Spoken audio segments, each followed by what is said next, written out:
Good afternoon, everyone. Welcome and thank you for joining our H1 2024 Fraud Trends Insights and Discussion. I'm Cheryl Prince, the Director of Fraud and Identity Consulting, and I will be providing you with an overview of our fraud trends today. Now, I'm excited to have joining our discussion today Sarah Gowdy, Vice President of Strategic Planning and Emerging Initiatives, who will share her insights on new approaches to fraud prevention. Also joining us today is Frédéric Gagnon, Business Information Security Lead, to discuss some insights on cybersecurity. Now, before we get started, I am going to pass it over to my colleague Jordan, who's just going to go over a few housekeeping items for us. Jordan, over to you. Thank you, Cheryl, and good afternoon, everyone. Each area within the On24 webinar platform is responsive, so you can maximize or minimize each widget or box on your screen based on your viewing needs. There is an Ask a Question widget underneath the media player, so feel free to enter any questions you may have, and we'll try to address them throughout the session today. In the event that there are too many questions to get through, we will reach out to you individually to follow up in the coming weeks. Today's presentation and some related content in English and French are available for download in the related content area. The session is being recorded, and you will receive the on-demand link via email tomorrow. Some additional features you'll notice on the bottom of your screen are reactions, so that you can let us know how we're doing. Register now for the upcoming JLR webinar, as well as our survey and contact us. So feel free to check any of these out and provide your feedback. We really appreciate it. Now, let's get started. Cheryl, back to you. Thank you, Jordan. So as always, I do like to kick things off with a quick poll. So I want to get your insights and thoughts here. So what do you think we saw as the most increased fraud for the first half of 2024? Where do you think we're seeing it? Is it in auto theft and fraud, mortgage fraud, credit card fraud, or identity fraud? Where do you think the first half of the year really saw some headwinds? Give everyone a few minutes, maybe not a few minutes, but give you a couple of minutes to get your thoughts in there. You can see a few people responding. There's a few options there, and we've certainly seen some different trends over the last year in various industries. Okay. I think I'll give everyone a few more seconds. We've got about 60% responding, so I think some good results here. Let's take a look. Okay, we have, interesting. So identity fraud coming in top spot at 38.8%, and auto fraud at 26.2%, followed by credit card fraud, no surprise, and mortgage fraud. So we'll certainly see where things land. There's no wrong or right answer. There's certainly fraud in all of those industries, but there are some insights we're going to share with you shortly to give you a sense of where things really fell. Okay, let's start off with just some of the economic indicators we observed. So here you can see we saw inflation pressures just at the beginning of the year, but we were still seeing the key price of commodities remaining high. Now, some good news here. We've recently hit the Bank of Canada's target rate at 2%. Now, that said, even though we're seeing some good news there, we've hit this target, I would say we're not quite out of the woods yet. It may take some time before we see some of the hardships that consumers have been experiencing starting to ease and having an impact.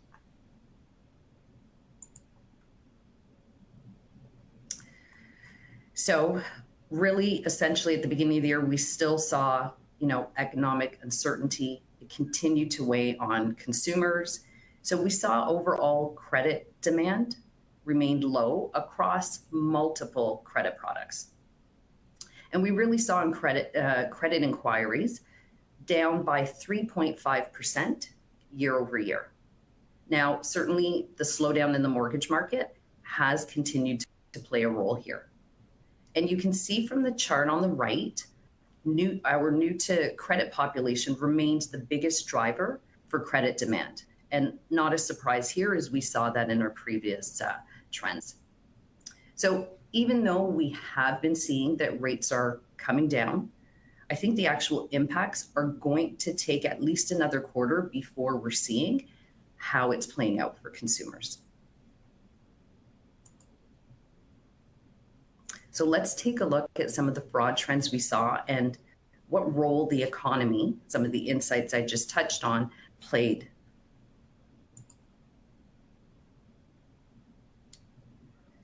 So I've just discussed consumer demand has remained low. And this has really impacted our overall fraud rates. We've begun to see things starting to level off, especially at the beginning of the year. Now, we do typically see some seasonal drop in fraud rates, so that's not unusual. However, we are seeing a greater impact with fraud dropping at 18.3%. Now, this is really the lowest we have seen since 2022. And you can see here depicted in the chart on the left by consumer, which is the orange line, and small business, which is the black line, that both are starting to level off. And the chart on the right is going to show you first and third party fraud, with first party fraud really describing incidents where the borrower is knowingly using their information or their identity to commit the fraud. Whereas third party fraud is someone other than the owner of the identity or the credentials attempting to commit the fraud. So here you're both seeing them coming in at the same level. Now, I don't want to dismiss the fact that many fraud professionals in the industry have been seeing these trends in onboarding and application fraud. And so they've put a certain focus and different strategies in place to address some of these fraud typologies. And I do think these proactive strategies have also had an impact in reducing some of the fraud that we've seen. So it's a combination of factors. Even when I think back to some of the targeted fraud attacks that we saw a couple of years ago with credit cards, we did see an increased focus and collaboration in the industry really started to drive down the fraud rates. So some of that is what's happening here.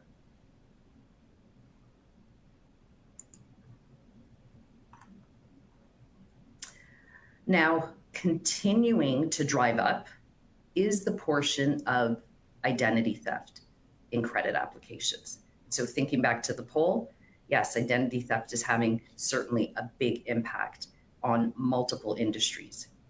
We've seen 48.4% of all fraudulent applications attributed to third-party fraud, which is up from last year.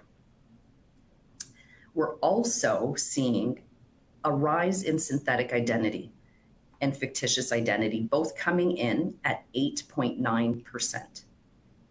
Certainly an increasing trend that we've been seeing quarter after quarter. Now, thinking of synthetic identity or fictitious identity, this is really describing an identity that isn't real. It's been created by the fraudster, essentially real on paper, if you will. This is where the fraudsters use a combination of fake information with real data to create essentially an identity that can act like you and I. Now, this is where we saw about a 5% increase year over year, something we've been watching steadily grow. And some of you maybe have seen some of the headlines recently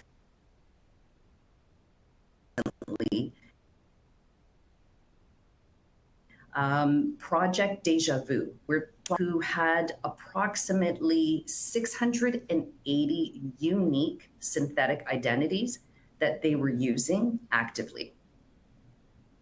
This is an example of the ongoing fraud threats that are out there specific to synthetic identity, and really the ease with which criminals are able to create them and go out there and use them.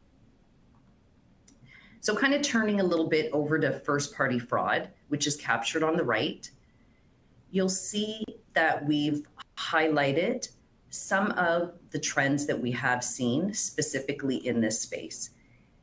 We are seeing payment fraud up, and this is driven primarily by worthless deposits or deposit fraud. And I know we've been seeing fraudulent payments and chargebacks plaguing many industries. Now, you can also see conflicting information is the second biggest driver in first-party fraud. And maybe of interest to some of you, not a major change, but we are seeing a little bit of an increase in suspicious referral sources. Now, this is leading me to believe that an old trend I know that is back out in the industry is where organized fraud rings are targeting certain individuals, quite often international students, to have them use their identity to apply for multiple products, and then there's no intent to pay. Essentially, the students will be leaving and going back home. So maybe something to consider looking at if there are some suspicious referral sources engaging your organization. So I want to get a little bit of a cybersecurity perspective here. So Fred Reed, we're seeing a range of different fraud types represented and discussed throughout the slides. Can you give us a sense of how some of these frauds start in the first place? Thanks, Cheryl.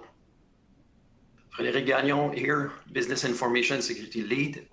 As we can see, financial crime starts with fraudsters using different means to carry out identity theft. They will often use techniques like reconnaissance and information gathering, which involve researching potential target, as you mentioned. It is aimed toward an individual or a group of people, and it uses means like we're seeing, any form of phishing, social engineering, or data acquired through previous data breach. Then they will try to find vulnerabilities in systems and process. At this stage, they will try to weaponize and find a means to deliver their payloads. They will often use or craft ransomware or spear phishing, again, which is an excellent technique of attack. Then they will try to exploit the said vulnerability, and they will take advantage of any discovered information to further get a foothold in your environment. And at this stage, they will do account takeover, and they will follow with fraud in your systems. Back to you, Cheryl. Perfect, thank you. I can really see how this highlights the synergies between cybersecurity and fraud, and really the importance of prevention and detection, collaborating as various industries. And I think we'll touch on that a little bit more. So, time for another poll. I want to get a sense of what you're seeing and thinking is the likely targets of fraudsters. So which age group has been found to be the most likely targeted by fraudsters in Canada? Would it be teens, adults, 20 to 60, or seniors at 60 plus? Share your thoughts. Maybe you yourself, have you been a victim of fraud? Have you seen friends or family members being targeted with a lot of the fraud scams that are out there? Give everyone another minute. I see some results coming in, almost at 50%. Okay, I'll give you guys a few more seconds. Okay. Let's see what we've got here. Okay, well, teens only 1.5%. And I think the consensus is seniors 60 plus at 80.5%. And we do have adults coming in, adults 20 to 60 at 17.9%. Again, no wrong answer, but you are going to see at least 80.5% of you that there's certainly some, you've got something right here in what you've been seeing in the industry. So some additional trends here. You'll see in the chart to the left, the rate of first-party fraud was highest among younger consumers. And we see that the higher scoring older consumers tend to be the targets for identity theft. Now, looking at the age range, we see third-party fraud is somewhat even from age 25 to 54. And then it begins to trend upward, ramping up at 65 plus. And if we look at first-party fraud, it seems to have the opposite effect. Now, we also found that 60% of first-party fraud applications were committed by consumers with credit scores lower than 660, with more than half of them having at least one delinquency on their file. And we also found that 40% of third-party identity fraud victims were consumers with credit scores over 800, with 76% having no delinquency on any credit product. Quite interesting. Now, Sarah, we see evidence of older consumers being targeted by financial criminals here, and we know the audience, over 80%, agrees. How are you seeing that play out in real life? What do these scams look like that are impacting older Canadians? Thanks, Cher. And thanks to the audience. You absolutely are seeing what the trend is. And I'm happy to see that the media is allowing everyone to understand that these seniors are at risk. We know that fraudsters will go to where they can get the most reward. And unfortunately, seniors are sometimes a target, whether it be for tactics that are like the grandparent scam, where they're going on the hearts of seniors and impersonating a grandchild or a family member to get information and send money, or if it's the focus on their lack of technology acumen and not knowing that they're providing information that could lead to PII and taking their information from there. This is also compounded with the fact that this segment has worked very, very hard and has secured deposits and has their deposits that are for their retirement or equity in their homes. And so these factors coming together make them high valuable targets to fraudsters. We need to help as a community come together. And really, I look to this audience and the Canadian segment to say, what can we do to protect not only seniors, but Canadians across? And really, it's about three things. The first is education. Education is the first step because knowledge is power. We need to come together as a community and continue to bring awareness to the types of scams and vulnerability that seniors may have. The second point is on reporting. I recently heard the fact that we think that more than 40% of people that were victims aren't actually providing aren't actually reporting the crime. And therefore, we're not getting the awareness of how this is affecting other people. And so making that it's okay if you were a victim. It is very hard. It can be embarrassing. But it's important to go to your local police services or to the Canadian Centre for Cybersecurity and report yourself as a victim so that we bring awareness and understand that there's a trend and how we can help. And the third and the final step is just making sure people are aware that there are services and tools available to, one, help protect them if their identity was put out, to monitor their profiles and monitor their credit, or two, if unfortunately they were a victim of crime, a service to help them clean up their files so that they can move on with their life. And so again, it's not seniors, it's everyone, but seniors are definitely the most vulnerable. Perfect. Thank you, Sarah. I myself, and I know I've shared with you, have gone through my own personal story where my mother-in-law has been a victim, and we just recently found out by finding 2 water heaters in her home. So unfortunately, it does hit home, and I echo the sentiments that we all need to be vigilant in just being aware and sharing the awareness with, the people in our lives. So thank you for sharing that. Okay, as we move on, I want to take a look at the fraud rates across the country. So we see that third-party identity fraud rates are highest in Ontario, followed by Quebec, and then Alberta and BC. Now, if we take a look at the graph on the right, you'll see that first-party fraud is also broken down provincially, with Ontario in the lead, followed by Alberta and Saskatchewan.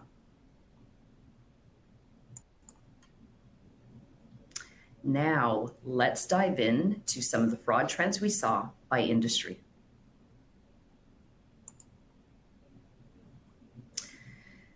So we did see slowdowns in the mortgage market. They have impacted overall demand for credit, but we still saw an improvement of 21.3% in new originations.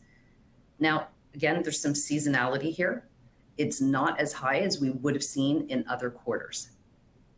And we can see that most of these originations have been coming from Alberta. And this is where we did see a surge in new originations. Now, we can certainly attribute that to the increased migration going over to Alberta.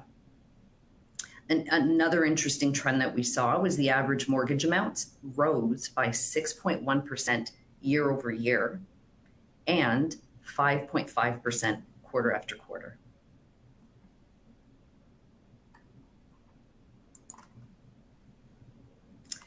Now, looking at the application fraud rate for mortgages, we see it has started to level off with the low demand.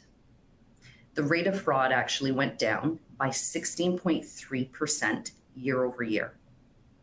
And if we look at the chart on the right, we see a slight jump in applications with high volumes from Alberta, as it seems to be chasing Ontario for top spot in mortgage fraud. Now, overall, not huge significant changes here in mortgages.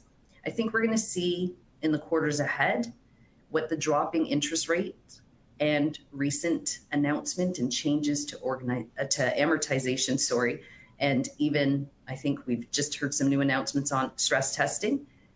Let's see what their impact that's going to have in the next quarter. Now, when we look at fraudulent mortgage applications, consumers providing fake documentation continues to be the most common form of mortgage application fraud, essentially first-party fraud. Now, some interesting trends here. We found that over 90% of fraudulent mortgage applications include falsified documents. 40% of mortgage applications were from consumers with credit scores greater than 720. And consumers aged 25 to 34 have the highest mortgage fraud rate. So I think we are going to see some changes. Well, what has pent-up demand done? Again, with some of the changes coming, let's see how this is going to increase mortgage fraud potentially in the future.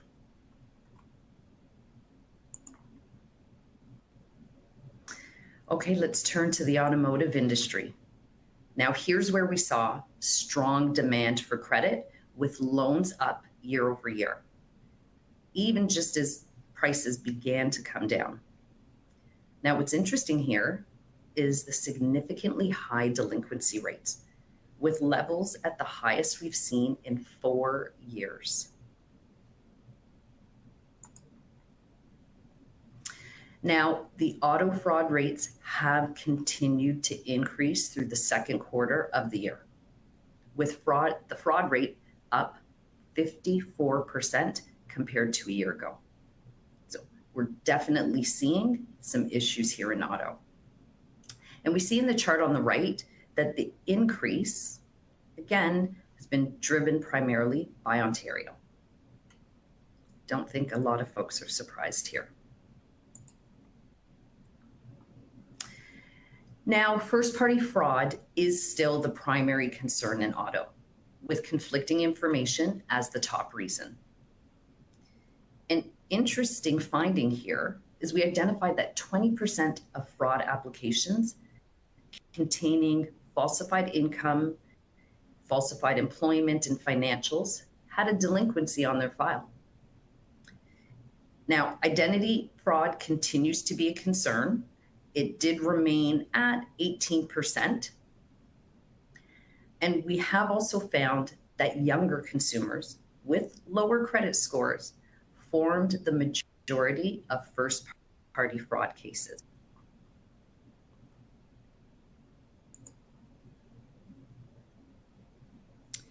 Now, looking overall at the secured lending space, there is the potential for renewed demand in the mortgage market with the lower rates and changes that have just been announced from Ministry of Finance and OSFI.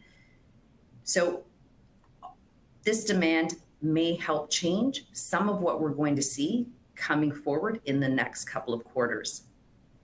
Auto demand and affordability may drive up fraud rates as well. And I would say both in first and third party fraud, as we have seen identity fraud continuing to grow. So what should lenders be thinking about? Well, doing some enhanced due diligence on income and employment documents, particularly where there are inconsistencies and red flags, or where you don't feel you have a good holistic view of your consumer's credit health or their profile.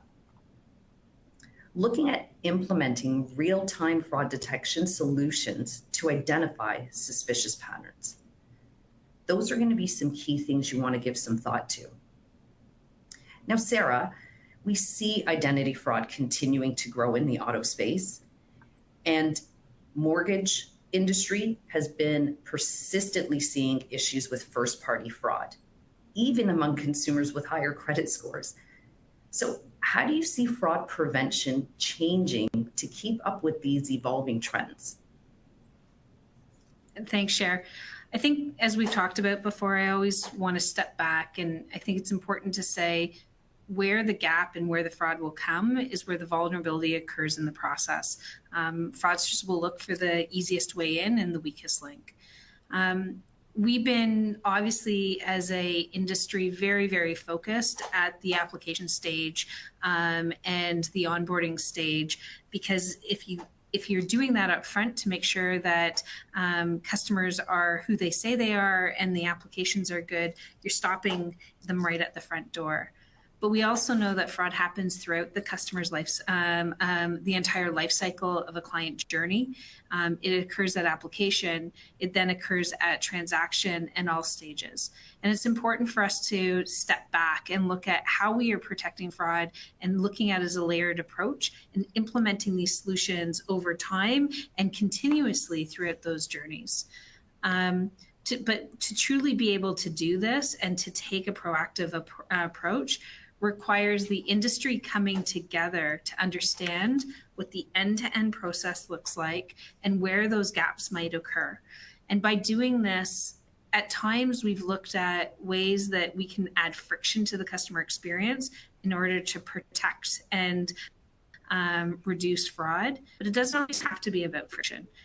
You can step back and within a good customer experience, step back and find new ways and new approaches that you can come together to change the playing field that would help you improve the customer experience, reduce fraud, and create efficiencies within the business. But that takes collaboration across the industries. It takes us to think about how existing processes can move in. And a few of the ways that we've been thinking about it for both first and third party fraud means, again, collaboration and breaking down those silos so that we understand how the customer moves ahead and where are the gaps in the process. Two, taking what you've mentioned, data-driven approaches and using advanced analytics to really find where the anomalies are happening across the industry, and using those advanced analytics to detect faster. And three, leveraging learnings from global best practices, because Canada's not here alone. And so we need to be looking at what are they doing in Australia, what is happening in the UK and across the globe in terms of how we can help protect our Canadians. So the end of that is, how do we work together to look at these layered approaches to make better processes?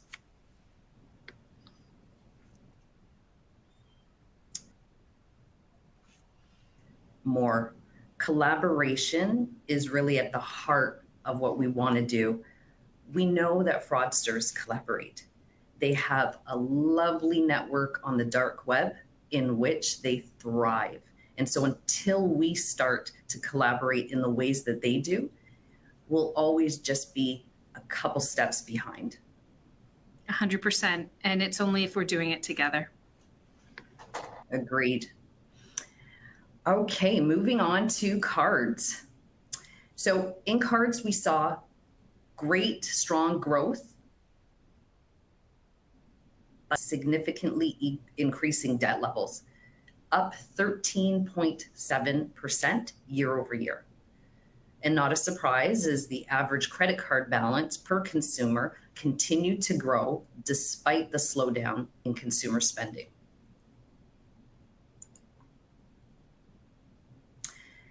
Now, if we look back at the last couple of years in the card industry, we did see some significant targeted fraud attacks. And you can see the big spike here in the chart to the left in 2022. I would say the increased focus and collaboration on detection strategies really helped to address some of these attacks, and it's forced the fraudsters to look at less restrictive and more lucrative means in which they can look to take advantage of consumers in the industry. So we've been seeing a lot more targeted scams and other payment fraud types increasing.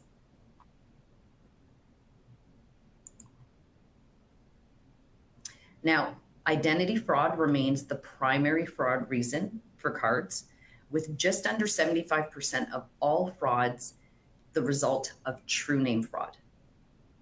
We also saw a rise in digital fraud, rising 5.6% year over year. Now, this was driven by synthetic and fictitious identity fraud. And again, a common theme we found was that identity theft was highest amongst consumers over 45 years of age. So looking at first-party fraud, such as providing conflicting information, this was more common amongst younger consumers. Again, a common theme you're going to be hearing throughout our discussion.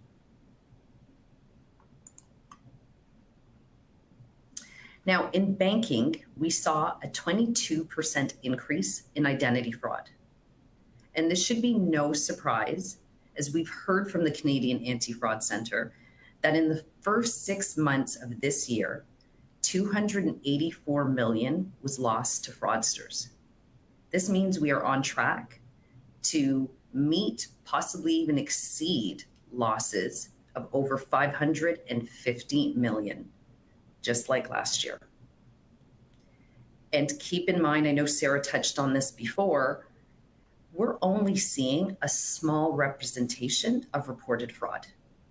And the Canadian Anti-Fraud Centre, as well as, does not necessarily have fraud reported from businesses. So there's a big picture missing here. Now, with the increase in scams and social engineering on the rise, you can see how fraudsters are using sophisticated techniques, including AI, to exploit consumers and businesses. Now, I was just reading actually last week, Payments Canada study. And what was interesting to me was where they called out that 32% of Canadians struggle with understanding whether or not a payment-related communication that they've received is legitimate or not. So they can't necessarily tell if it's coming from their bank or a fraudster. So the prevalence of social engineering and some of the other trends that we've talked about is clearly going to continue to have an impact on the industries. Now, the fraud rates for deposits are down slightly year over year. And this is both for consumers, depicted by the orange line, and small business, which is depicted by the blue line. And we can attribute some seasonality to this as well. Now, if you look at the chart on the right, some good news for Quebec, as we see the fraud rate is down significantly. Ontario, on the other hand, has risen slightly.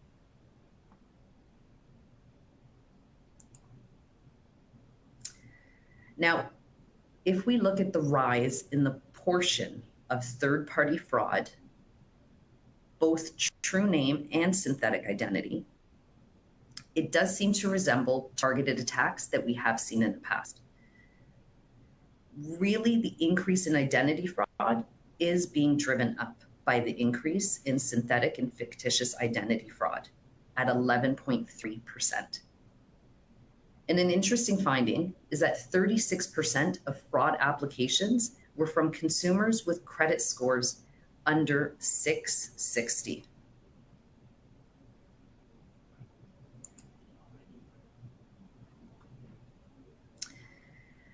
Now, moving along to the telco industry, we saw that although originations are up year over year, there still has been a slowdown since the latter half of last year. And really, we haven't seen a whole lot of change in balances as they seem to have stabilized overall.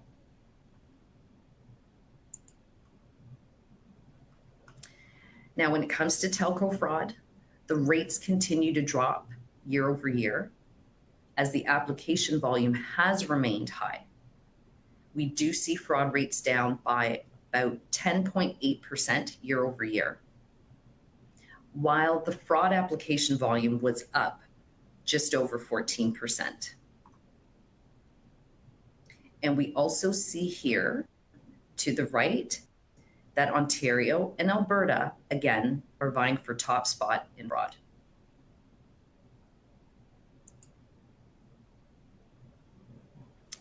Now, some additional trends we saw here in the telco industry: 13% of all fraudulent applications were the result of identity fraud. Now, we have been seeing a rise in payment fraud, with 46.5% of frauds attributed to worthless deposits and chargebacks. And this, again, is something that we have seen rising throughout various industries. We also saw a significant drop in usage fraud.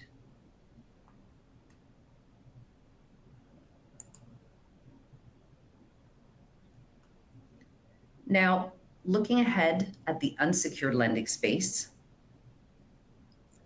we see the economic uncertainties continuing to have an impact on consumers, and this may likely drive up fraud rates. We've seen that older consumers are being targeted, and fraudsters are using more sophisticated scams and techniques, such as AI, that are driving up the risk of identity fraud. So what should lenders be thinking about? Well, I would say first and foremost, taking a proactive, layered approach, implementing a real-time fraud detection strategy that leverages advanced analytics and AI to identify suspicious patterns and trends. Also important, implementing a risk-based multi-factor identity management strategy that looks at the client not just at onboarding, but throughout, as Sarah touched on, throughout the client's life cycle and journey. And identifying consumer segments most vulnerable to identity fraud. And we've shared some of those insights today that you can certainly take back and leverage. And making sure that you're conducting enhanced due diligence wherever you are seeing ongoing risks observed. So now, I'd like to get your perspective, Frederic. We've seen and discussed a lot of data here and really looked at fraud and financial crime. So with Cybersecurity Month almost underway, what do you think is top of mind for cybersecurity professionals? What are some of the key concerns they may have this year? Thanks, Siobhan. So top of mind should be the strengthening of data protection. So deploying security and privacy control to bolster defense should be a top priority. So it should be in the form of a framework that should be your blueprint for protecting your data and infrastructure. It should cover such areas as cybersecurity, privacy, fraud, prevention, crisis management, and physical security. As we can see here, security and privacy control should be defined by identifying, protecting, detecting, responding, and recovering in terms of cybersecurity. See it like an instruction manual for your team. So it should spell out the steps that you should take to protect and secure your information. So security is not a trade secret. Sharing knowledge about your team, people, and folks in the industry should be the goal of that transparency. We should also solicit feedbacks from different security and technology professionals as we laid out that communication process. Also, with a strong feedback loop, we should better identify the blind spot of our set security framework, and then we can enhance and strengthen our cybersecurity. So back to you, Cheryl.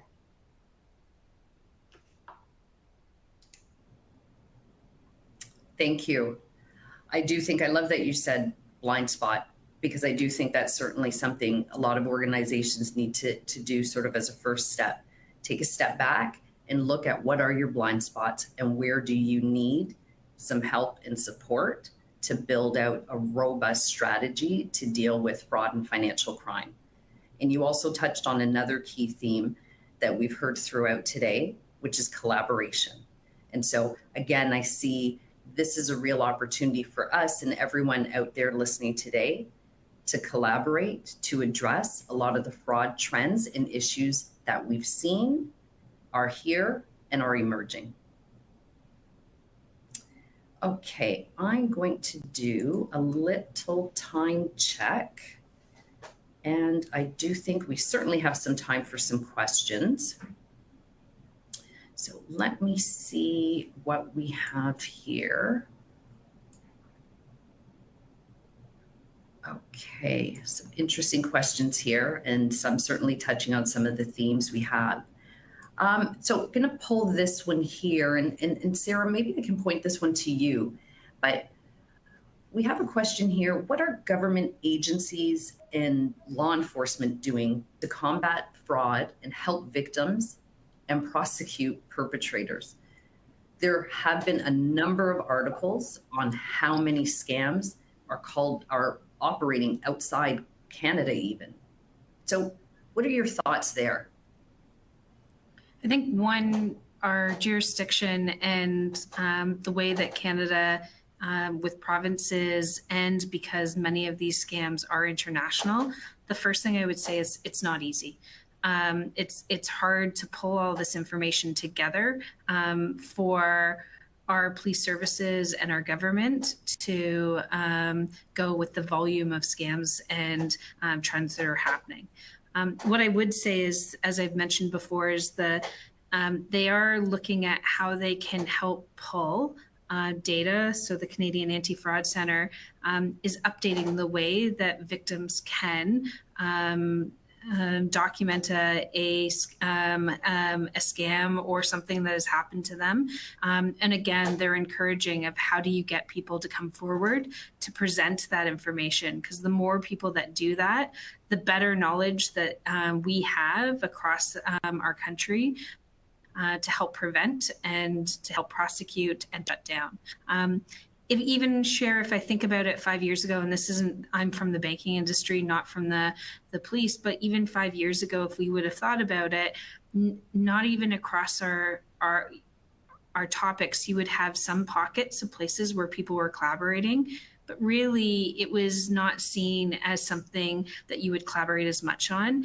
But that has changed. The number of topics and conversations and places that we're having where people are coming together in the industry to say, this isn't a police issue, this isn't a banking issue, this is a Canadian issue. And we as a group need to come together with data and pull that data together to help Canadians. And so how do we collaborate? And I know when I'm looking at the attendance list, I know that we have many people from across each of these pillars on this call.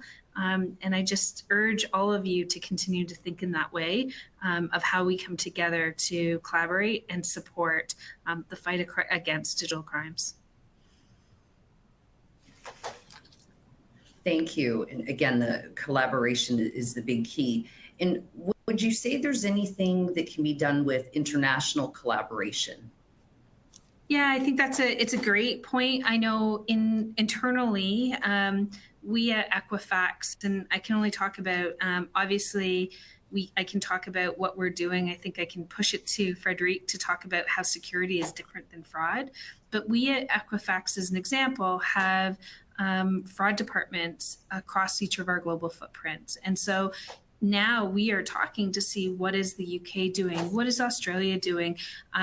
Many of them are ahead of us. Australia, as an example, has created a database on scams and fraud, and they're starting to look at what does that analysis do, what are those profiles, how does that knowledge come together. There's some really interesting trends and things that we're seeing in Latin America as well. And again, I think it's important for us to listen and learn. We don't want to spin too much, but we need to take that knowledge and then bring it back to Canada so that we can protect ourselves here. And Frederic, I don't think this is new. If I can pass it to you on what we do on the security side, I think security and cybercrime has been doing this for years. Yes, thanks. Well, Sarah, we've been collaborating with agencies where possible, finding or getting access to meaningful information to prevent and help Canadians in the space of cybersecurity and fraud prevention.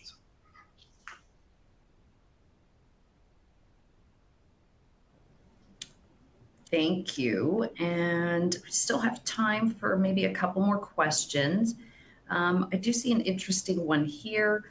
How can we protect ourselves from AI voice video generation being used to impersonate us with financial institutions? Interesting one. So certainly I can take the opportunity to try and answer that one, and I can have Sarah or Frederic jump in. First, I would say, many institutions have authentication strategies in place that leverage really a layered approach. And so with this layered approach, there are multiple factors that are used to help identify you, and making sure that you're leveraging all of these factors, as well as I would even recommend setting up the way in which you engage and communicate with your bank can certainly help. Now, some of the common things we continue to recommend is, being vigilant and cautious with sharing your information online and over the phone, being weary of unsolicited emails, phone calls. I myself in the past, you might not believe this, when I've gotten some of those unsolicited calls that is possibly fraud, I used to engage them. I'd actually have some comments, things to say. And I've learned that that's probably not the best way to deal with fraudsters. And now with the advancement of technology, they can use my little rant as a way to clone my voice. So don't engage, leave them alone, and get them off the phone. Don't even take the call. And I would say if you have any questions about any type of communication from your bank or a business you're dealing with, call them directly, end the call and reach out.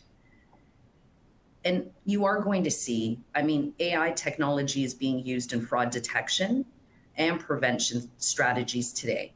But as I think we see it continue to advance, we are going to see some new opportunities to defeat some of the trends that we are seeing. Now, we still have some more time. I see a question here. This is an interesting one. How has the shift to remote and hybrid work environments impacted organizational cybersecurity strategies? Frederic, I think this one's for you. Yeah, it makes sense. So thanks. The shift to hybrid work environment may or may not have impacted organization cybersecurity strategy. I mean by that previously discussed today, we talk about strengthening data protection. So in a nutshell, it shouldn't have changed anything in terms of strategy. Organizations should have the necessary approach already defined in their cybersecurity and privacy control framework. It is your resource and blueprint when it comes to protecting your data and infrastructure. Based on that approach, implementing or enhancing new technology, process, or training your personnel should be part of your DNA, not an answer to a specific event. Thanks, Cheryl. Thank you. Let me take another one, trying to pick some different questions here. Here's one, mentions AML. What kind of fraud and crime should one look for with deposit type of accounts beyond looking for just AML? So happy to take this one. I would say, looking at deposit accounts, looking at deposit fraud, you want to really look at what are the identity fraud risks. So we've heard a lot about identity fraud today. So you want to understand, is this a possible ID theft or true name fraud? Could it be a synthetic identity fraud? And I would, again, say not just at application stage. So you do want to be looking for these things, but again, throughout the customer lifecycle, you want to focus on digital fraud risks like account takeover, unauthorized access or transactions. And of course, you would be looking for deposit fraud. So different risks, some we touched on, the increasing worthless deposits, duplicate checks. Yes, there are still a lot of checks out there, and high value checks negotiated by businesses. So you want to be looking at those sort of things. I would also say you want to have an understanding of the intent. What is the intent in opening the account? And that might sound very basic, but what I mean by that is, why are they wanting to open the account? Could they be a victim of a scam? Is it a job scam and they've been told to come and open an account there? Or are they acting as a mule by sending and receiving fraudulent funds? So there's a lot of things you want to look at. And this is why, again, collaboration is important, but really having a holistic view of the consumer. Having all the data internally in your organization and external data to help supplement that, to help you get a true picture of their intent and the identity behind it. Cher, if I may, just to add exactly what you were saying, I think the key is often we think of just the onboarding of the account, but this again brings out to the point that you need to look throughout the entire life cycle. We're seeing higher trends, as you've noted, with deposit accounts in payment fraud and authorized push payments. And so we can start to see back to, why are they sending it to these customers? Do we have destination accounts that are receiving or at a higher rate of receiving transactions that we didn't see before? Those are things that are becoming, and we're seeing in other jurisdictions. The other thing too is holds on the account and what your policies are for holds on your accounts. You may want to see transfers within your deposits. So again, to your point, you may be allowed to put a deposit, a check on deposit, but can they then move it to another account, which allows them to then exit the funds even though you have a hold? So all of these layered approaches after the application comes in are ways and blind spots that sometimes if you don't look at the end to end, fraudsters can then take advantage of. Thank you for that. I do see another question has come in. I'm kind of close to time, but let me see if we'll pull this one.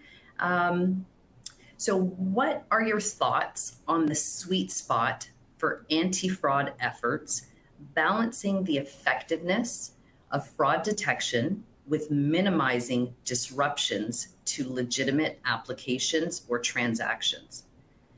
That's an excellent one. I can certainly maybe kick things off. And again, Sarah, Frederic, if you have anything you want to add to it. I think first, when you're thinking sort of about an overall effective strategy and minimizing disruption, you want to look at, I would say, a risk-based approach. So you are going to use sort of a layered approach in how you're addressing the fraud. But depending on the transaction that the consumer is doing, that is how you can look at applying certain levels of risk to the transaction. So depending on what they're doing, you may not need to have a lot of controls in place up front until later down in the client's journey. Again, thinking back to some of the points we talked about, lenders need to be thinking about. Having detection systems that are real time and looking at monitoring ongoing throughout the client lifecycle. I think those are going to be strategies and tools that you'll need to use really to help address some of the friction that's maybe today seen by some of your good clients. And that's an opportunity to help you essentially process transactions quicker without adding additional friction to the transaction.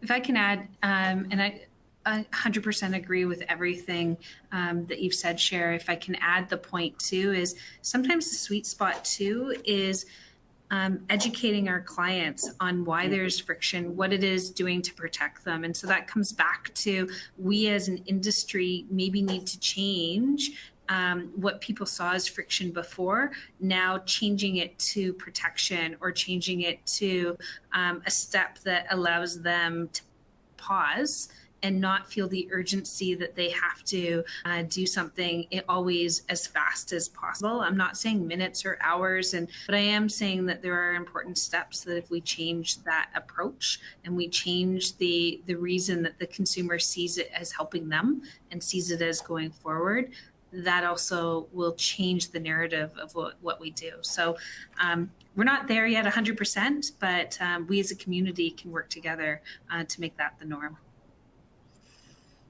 Agreed. Thank you for that. So I do still see some questions coming in. However, we are close to time here. I'll certainly take a look, and where we can respond, we will reach out and provide some insights. Feel free to reach out to me as well. I do want to thank Sarah and Frederic for joining me today. I appreciate your insights and thoughts. I think it was great discussion. And for our audience, I'd like to invite all of you guys to register for our upcoming webinar. Jordan mentioned Unlocking Property Data and Insights is happening October 2nd. You can see that and register here. I'd also like to get your feedback. So please take a moment to fill out the survey and provide some insights on what you liked about the presentations, what you'd like to see going forward in fraud trends, or maybe other guests or what have you you'd like us to discuss and share. So thank you for your time this afternoon, everyone. Please continue to do your part to collaborate and address fraud. I appreciate your time and look forward to combating and addressing fraud and financial crime with all of you.